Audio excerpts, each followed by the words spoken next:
ফের ভুল ইনজেকশন দেওয়ার অভিযোগ, ফের কাঁপুনি, শ্বাসকষ্টের উপসর্গ একের পর এক প্রসূতির শরীরে। ঘটনাকে ঘিরে উত্তেজনা ছড়ালো দক্ষিণ দিনাজপুরের বালুরঘাট সুপার স্পেশালিটি হাসপাতালে। প্রায় 8 থেকে 10 জন প্রসূতির শরীর খারাপ একসঙ্গে।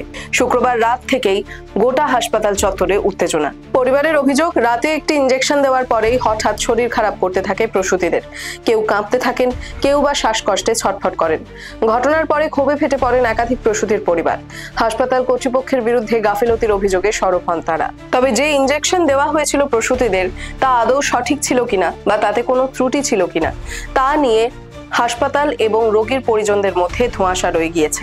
এদিকে মুখে কুলুপ এঁটে স্বাস্থ্য আধিকারিকরাও। কয়েক মাস আগে একই ধরনের অভিযোগ উঠেছিল মেদিনীপুর মেডিকেল কলেজেও। এবার দক্ষিণ দিনাজপুরের বালুরঘাট সরকারি হাসপাতালে সেই একই আশঙ্কার পুনরাবৃত্তি।